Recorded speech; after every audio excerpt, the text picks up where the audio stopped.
আজকের বিটকয়েনের সেটআপ কি হতে পারে এবং কোন জায়গাতে কিভাবে সাপোর্ট এবং রেজিস্ট্যান্স গুলো আছে সেগুলোকে আমরা দেখে নিই। ছোট টাইম ফ্রেমে যারা ট্রেড করবেন তারা কোনগুলো ইম্পর্টেন্ট লেভেল জেনে নিন।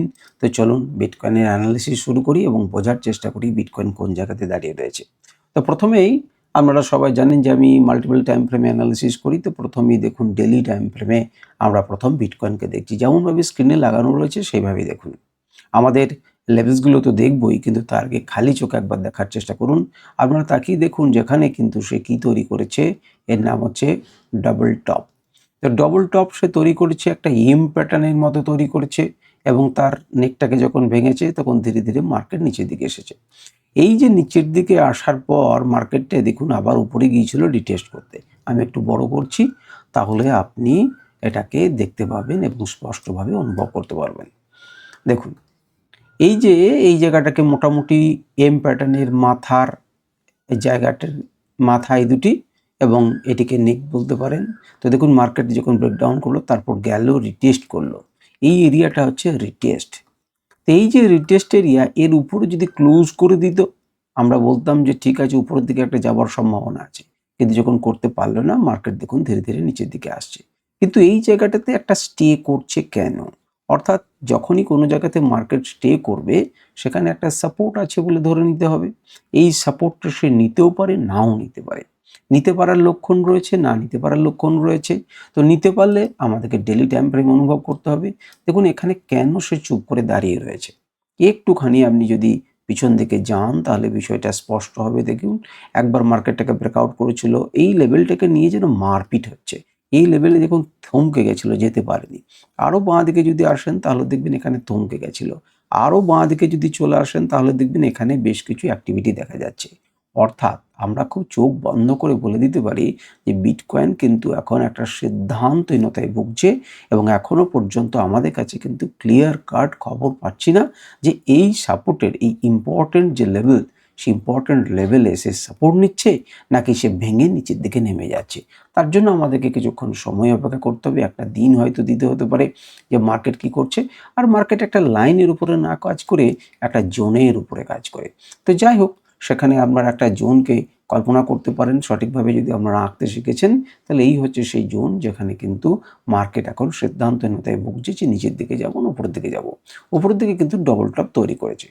এখন দেখুন বিভিন্ন টাইম ফ্রেমে, সেটা 4 ঘন্টায় বলুন আর 1 ঘন্টাতেই বলুন, এখানে কিন্তু একটা রাইজিং এজ তৈরি হয়েছে, যার ফলশ্রুতি হিসেবে মার্কেটের হিসেবে কিন্তু নিচে এবং তার টার্গেট হচ্ছে 68K। এখন তার আগেও এই সমস্ত চার্ট প্যাটার্নগুলোকে যে খুব বেশি মানতে হবে তা না, তবে আপনি ট্রেন্ড লাইনগুলোকে মেনে নিতে পারেন। তার আগে কিন্তু একটা বক্স প্যাটার্নও তৈরি হয়েছে, যার আবার লক্ষণ হচ্ছে উপরের দিকে যাওয়ার। তারপরে মনে করুন একটা রাইজিং এজ তৈরি হয়ে গেলো, যার লক্ষণ নিচের দিকে যাওয়ার। কোনটা কাজ করবে কোনটা করবে না আপনি কিন্তু লেভেলসের উপরে অপেক্ষা করবেন। আমরা আমাদের লেভেলসগুলোকে দেখি। দেখুন লেভেলসগুলো তো ঠিকঠাকই কাজ করছে এবং এখানে দেখুন গুরুত্বপূর্ণ লেভেলস রয়েছে এই পর্যন্ত, অর্থাৎ ৭৪,০০০ কিন্তু আপনাকে একটা স্ট্রং সাপোর্ট দেবে বলেই আমার অনুমান। কারণ এখান থেকে দেখুন একটা বাইং এসেছে, লম্বা বাইং নিচের দিকে নেমে এসেছিল, তারা কিন্তু বাইং করেছে। কারণ এখান থেকে হিউজ হিউজ এটি বহুত কষ্ট করে এগুলো পারেনি, এ পেরেছে। এখানে আবার রিটেস্ট করে ওপর দিকে গিয়েছে, আবার ওকে নামানোর চেষ্টা করছে। সুতরাং ও তো একটা মুড়িয়ার চেষ্টা করবেই, কিন্তু এগুলো যদি আবার ভেঙে যায় তাহলে কিন্তু মার্কেট নিচের দিকে আসতে পারে, যদিও আপনাকে সাপোর্ট দেওয়ার জন্য দাঁড়িয়ে রয়েছে। আমার মনে হয় এই যে চ্যানেলটা, এই যে ট্রেন্ড লাইনটা আমি এঁকেছিলাম, সেই ট্রেন্ড লাইনটা কিন্তু এবার আপনাদের বাড়িয়ে দেওয়ার সময় হয়েছে। আপনাদের অলরেডি এটাকে বাড়িয়ে নিতে হতো, কিন্তু আপনারা যদি বাড়িয়ে নিতেন তাহলে হয়তো আপনাদের কিছুটা উপকারে লাগলেও লাগতে পারতো। আমি একটু বাড়িয়ে নিচ্ছি, আপনারা তাকিয়ে দেখুন যেমন ছিল তেমনই। তো আমরা একটু বাড়িয়ে নিলাম, আমি কোনো পরিবর্তন করিনি, এক্স্যাক্টলি যেমন আছে তেমনই, যদি একটুখানি উপর দিকে উঠতো। তো যাই হোক, তার কাছাকাছি এরিয়া থেকে সে কী করেছে না, কাছাকাছি এরিয়া থেকে সে সাপোর্ট নিয়েছে। সাপোর্ট নেবেই, ট্রেন্ড লাইনের উপর যদি সে আসে, এখান থেকে উঠেছে, এখানেও যখন এসছে আবার উঠেছে, তো বারবার এই লাইন থেকে কিন্তু সে উপর দিকে যেতে পারে, কিন্তু যেতে পারলেও ৭৭,০০০-এ তার কী আছে, রেজিস্ট্যান্স আছে। আমরা আরও নিখুঁতভাবে বোঝার চেষ্টা করব। দেখুন অত্যন্ত গুরুত্বপূর্ণ, আমি আপনাদেরকে ইন্ডিকেটারের লেভেলগুলো দিই, আপনারা তাকিয়ে দেখুন যে গুরুত্বপূর্ণ কেন আমি আপনাদেরকে বলছি। দেখুন এই যে ৭৪,৫১২ এখানে একটি লেভেল আছে, মার্কেট যখন উপর থেকে নামছে আমরা তাকিয়ে দেখতে পাচ্ছেন সেখানে ডট টু ডট সে সাপোর্ট নিচ্ছে এবং তার উপরে যাচ্ছে। তাহলে আপনার কাছে ৭৭,২৪৮ হচ্ছে রেজিস্ট্যান্স আর ৭৪,৫১২ হচ্ছে সাপোর্ট। এই মুহূর্তে মার্কেট যখন নিচে আসছিল, লোকে যখন ভয় পাচ্ছিল, আপনি কিন্তু তখন সাপোর্টে বাই করতে পারতেন। এই হিম্মতটা কিন্তু রাখতে হবে। যদি রাখতে পারেন, ছোট স্টপ লসে আপনি কিন্তু এগিয়ে যেতে পারবেন। আমি আরও একটা বহু ইন্ডিকেটর রয়েছে, আমি সেসবগুলো আপনাদেরকে দেখাচ্ছি, যেগুলোকে আপনি কনফিউজ হবেন না। দেখুন, একদম clear cut short signal generate হয়েছে এবং জেনারেট হওয়ার পর মার্কেট ৭৬,৩৩০-এর নিচের দিকে এসেছে। ফার্স্ট টার্গেট কত? ৭৪,৬37। আপনি তাকিয়ে দেখুন, ৭৪,৬37 টাচ করেছে এবং উপরের দিকে যাচ্ছে। উপরের দিকে যাচ্ছে তখন কোন জায়গাতে বাধা পাচ্ছে? একদম এখনো পর্যন্ত বাধা পেয়ে দাঁড়িয়ে আছে। কেন? কারণ এখানে প্রাইস অ্যাকশন দিয়ে আপনি বুঝতে পারবেন না। এখানে ইনস্টিটিউশনাল প্লেয়ারদের লেভেল আছে এবং সেই জায়গাটাতে দেখুন রেজিস্ট্যান্স খাচ্ছে। সময়ের সঙ্গে সঙ্গে আমাদের চোখের সামনেই লাইভ মার্কেটে এই সমস্ত ঘটনা ঘটছে। দেখুন, নিচের দিক থেকে বাইং এসেছিল, লম্বা সময় হোল্ড করেছেন এবং টার্গেট টাচ করার পরে সে নিচের দিকে শর্ট সিগন্যাল হয়েছে। সুতরাং আপনি এখন বাইংয়ের কথা ভাববেন না। আর যদি বাইংয়ের কথা ভাবেন, তাহলে আপনাকে ভাবতে হবে এই রকম জায়গাতে, সাপোর্ট এরিয়াগুলোতে ভাবতে হবে যে এই জায়গাটা থেকে, যেমন ৬-৭ থেকে রিভার্স করতে পারি, ৫ থেকে রিভার্স করতে পারি, ৩-৪ থেকে ঘুরতে পারে। সুতরাং একটা সাপোর্ট লেভেলে যখন আসছে, একটা পুল ব্যাক আসবে। যদি এটাকে থ্রু পাস করে তাহলে আপনি আর যাবেন না এবং মার্কেটকে বড় টাইম ফ্রেমে দেখে আপনার একটা অনুভব করার চেষ্টা করতে হবে। দেখুন, আমি অনেকক্ষণ চেষ্টা করলাম, এবারে চলে আসি ৪ ঘন্টা টাইম ফ্রেমে। ৪ ঘন্টা টাইম ফ্রেমে যদি আপনি দেখেন, তাহলে দেখবেন যে এখানে একটা রাইজিং এজ তৈরি হচ্ছে, যার ফলশ্রুতি নিচে আবার এখানে একটা বক্স প্যাটার্নের মতো তৈরি হয়েছিল, যেটার ফলশ্রুতি কিন্তু উপরের দিকে। সুতরাং এগুলোর দিকে আমরা অত বেশি গুরুত্ব দেবো না, তার পরিবর্তে আমাদের লেভেলসগুলোকে দেখব। আমাদের লেভেলসগুলোকে যদি মন দিয়ে দেখেন, তাহলে দেখবেন যে এই জায়গাটা থেকে আমরা আলোচনা করছিলাম যে ডিপ পেরোতে পারে। দেখুন, এই সেই ডেলি টাইম ফ্রেমে যে ডবল টপটা দেখছেন, সেটাই হচ্ছে এই টপটা। এবং তারপর দেখুন মার্কেট উপরের দিকে যাওয়ার চেষ্টা করলো, এই সেই নেকে ধাক্কা খেয়েছে এবং দেন মার্কেটকে ফেলে দিয়েছে। এখন উপরের দিকে যখন যাচ্ছে, এখানে একটা স্টে করার চেষ্টা করেছিল। তাহলে উপরের দিকে যখন যাবে, তখন সেই লেভেলটাই আপনাকে কি রেজিস্ট্যান্স দেবে না? রেজিস্ট্যান্স তো দেবে, এবং সেটাই তো ৪ ঘন্টার রেজিস্ট্যান্স আপনি দেখছেন, তাই না? এবং যদি একটু মন দিয়ে দেখেন, তাহলে দেখবেন এখানে কি তৈরি করছে গো? এখানে লোয়ার হাই তৈরি করছে এবং ভালো করে তাকিয়ে দেখুন, লোয়ার লো তৈরি করছে। তাহলে এই যে ট্রেন্ডটা চলছে, এই ট্রেন্ডটা অরিজিনালি কি ট্রেন্ড? এটা একটা ডাউন ট্রেন্ড। ডাউন ট্রেন্ডে চলছে। এবারে ডাউন ট্রেন্ড মানে কি? ডাউন ট্রেন্ড মানে হচ্ছে সেল অন রাইজ। যখন উঠবে তখন বিক্রি, কিন্তু কোনখানে উঠবে? যেমন এইখানে উঠলো, আপনি বিক্রি করলেন। আবার যদি এখানে আসে, আপনি বিক্রি করতে পারবেন।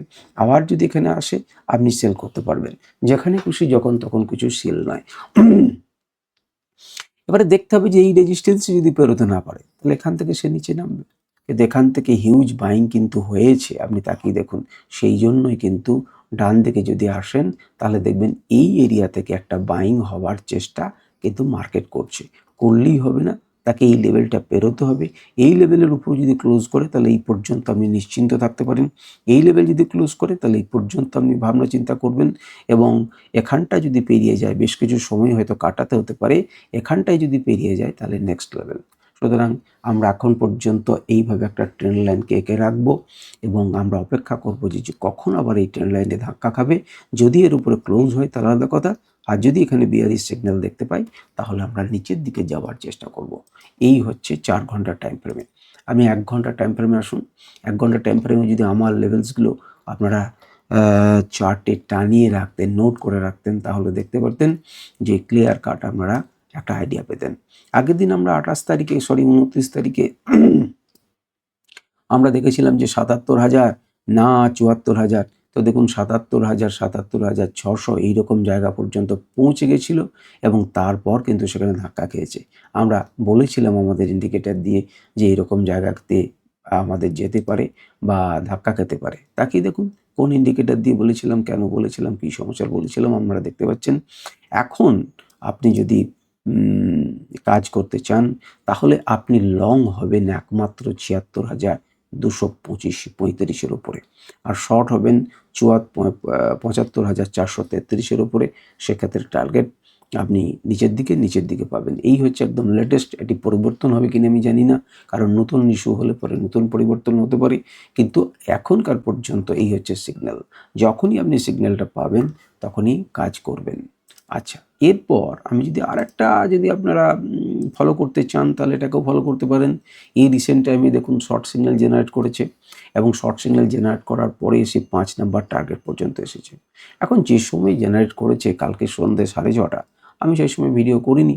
যদি করতাম তাহলে আমরা পেতেন না। যারা ব্যবহার করছেন দর্শকরা তারা জানেন যে দেখুন এই জায়গাটাতে 5, আমি বারবার বলেছি আপনাদেরকে রিভার্সাল জোন। দেখুন এখান থেকে ঘোরার চেষ্টা করছে কিন্তু এখানে বাধা পাচ্ছে। তাহলে ক্লিয়ার কাট আপনার কাছে এই মুহূর্তের সামনের বাধার জন্য হচ্ছে এটি, যেটি ৭৬,২১৯, ৭৫,৯৯৩ এবং সাপোর্ট দেবে কিন্তু ৭৫,৪০০ থেকে ৭৫,২৬১। যদি এই লেভেলকে ভেঙে যায় তাহলে আরও নিচে আসতে পারে, এই লেভেলকে ভাঙলে আরও নিচে আসতে পারে। ৭৪,৩০২ কিন্তু একটা স্ট্রং রিভার্সাল জোন, যেখান থেকে মার্কেট কিন্তু ঘুরতে পারে। আর যদি থ্রু পাস করে আলাদা কথা। সুতরাং এই নোটগুলো, এটা যদি আপনি নোট করে রাখেন তাহলে কাজে লাগবে।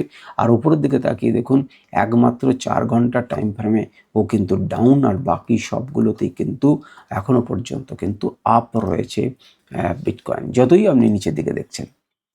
15 মিনিট টাইম ফ্রেমে যদি দেখেন তাহলে দেখবেন বড় বড় ফল হয়েছে। এবং আমরা যদি 29 তারিখ থেকে এটা দেখি, দেখুন একটা আপ ট্রেন্ড তৈরি হয়েছিল এবং তারপর কিন্তু একটা ডাউন ট্রেন্ড তৈরি হয়েছে। ধীরে ধীরে মার্কেট কিন্তু কি করছে, নামছে। এই লেভেলটাতে কিন্তু আটকানোর চেষ্টা করেছিল, কিন্তু পেরেছে কি, পারেনি। ক্লিয়ার কাট এটাকে ভেঙেছে আর রিটেস্ট করেছে এবং মার্কেট নেমেছে। একদম পুরো গ্রামাটিক্যাল মুভ, এখানে কাউরি কিচ্ছু বলার নেই। এবং এই মুহূর্তে আপনি কিন্তু এইভাবে একটা ট্রেন লাইনকে টেনে রাখতে পারেন, সেটাকে ভেঙেছে, উপরের দিকে যাচ্ছে, তার মানে আপনি আশ্বস্ত হবেন না। দেখুন উপরে যেয়ে কিন্তু সে কী করতে পারে, এটাকে ক্রস করে যদি উপরে ওঠে তবেই আপনি উপরের দিকে ভাববেন, কিন্তু সেক্ষেত্রে প্রথম টার্গেট এটি। এবং তারপর কারণ কি, বড় দাদা কিন্তু এখানে রয়েছে, এরা কিন্তু মার্কেটকে নামিয়েছিল, মনে রাখবেন। সুতরাং উপরের দিকে যাওয়ার পথে কিন্তু আপনাকে সহজে বাধা দিতে পারে। আপনি এইভাবে একটা ট্রেন লাইনকে এঁকে রাখুন, এই পর্যন্ত কিছু করবেন না। এই জায়গাটাতে আপনি কিন্তু মার্কেটকে শর্ট করতে পারেন উইথ ছোট্ট স্টপ লস। বলা যায় না, যদি উঠে যায় তাহলে স্টপ লস খাবে, আর যদি রেজিস্ট্যান্সে ধাক্কা খায় তাহলে মার্কেট কিন্তু নিচের দিকে নামবে। তো আপনি যদি লেভেলসগুলোকে দেখতে চান যে এখানে কেমন ধরনের 15 মিনিটে বাই সেল সিগন্যাল দিয়েছিল অজস্র, সেটাকে যদি একবার দেখি তাহলে দেখুন লং সিগন্যাল, এটা বাই সিগন্যাল দেওয়ার পরেই দেন শর্ট সিগন্যাল দিয়েছে, এবং লং সিগন্যাল দেওয়ার পর অনেকক্ষণ পরে শর্ট সিগন্যাল দিয়েছে। এখন শর্ট হওয়ার পরে 3 এবং 4 নম্বর টার্গেট কিন্তু টাচ করে যাওয়ার পর সেখান থেকে ঘোরার চেষ্টা করছে, আপনারা দেখতে পাচ্ছেন। সুতরাং প্রত্যেকটা টাইম ফ্রেমে এই ইন্ডিকেটর আপনাকে সহজ এবং সরলভাবে আপনাকে সাহায্য করছে। আপনারা লেভেলসগুলো খালি নোট করে নিন, আর যাদের মনে হচ্ছে যে ইন্ডিকেটরটা প্রয়োজন তারা আমার সঙ্গে যোগাযোগ করতে পারেন, তারা পাবেন। আমি আপনাদেরকে ইউজ করার জন্য 24 ঘন্টা ফ্রি প্রথম টেস্ট করার জন্য আমি আপনাদেরকে দেবো। কমেন্ট সেকশনে আপনারা আপনাদের ট্রেডিং ভিউ আইডিটা দেবেন, তাহলে পরেই আপনি এটিকে পেতে পারেন। কিন্তু এটা ওয়ান টাইম আপনার আইডিতে একবার মাত্র আপনি পাবেন, দ্বিতীয়বার আর পাবেন না। আপনাকে সেক্ষেত্রে সাবস্ক্রাইব করতে হবে। তো যাই হোক, এই হচ্ছে দেখুন 1 ঘন্টা 15 মিনিট টাইম ফ্রেমে আমরা যদি দেখি এবং আমরা যদি আনরাইভেল লাগাই তাহলে দেখবেন লং হবেন একমাত্র ৭৬,১১৫-র উপরে, এবং সেক্ষেত্রে first target, second target, third target এইভাবে আপনি পেতে শুরু করবেন। আর কোনো কিছু বিষয় নয়। তো যাই হোক, এই পর্যন্তই আমাদের অ্যানালিসিস থাকুক, এবং একটু বিটিসি দেখুন যে আস্তে আস্তে ডমিনেন্সটা দাঁড় করানোর চেষ্টা করছে, পড়েছিল, সেই জন্য খুব বেশি একটা মুভ আমরা দেখতে পাচ্ছি না। আর ডলার ইন্ডেক্সটা যদি আমরা দেখি তাহলে কিন্তু ধীরে ধীরে উঠছে, যেটা কিন্তু আমাদের বিটকয়েনকে অতটা বাড়তে দিচ্ছে না। এই দেখুন ডলার ইন্ডেক্স আস্তে আস্তে আমরা বলেছিলাম যেখান থেকে স্টে করার চেষ্টা করছে, উপর দিকে ওঠার চেষ্টা করছে, এবং সেটি কিন্তু আমাদেরকে একটুখানি পেরে ফেলার চেষ্টা করছে বিটকয়েনকে। তো যাই হোক, এই পর্যন্তই আমাদের আজকের অ্যানালিসিস। আপনাদের প্রশ্ন থাকলে অবশ্যই করবেন, আমি চেষ্টা করব উত্তর দেওয়ার। নমস্কার, ধন্যবাদ।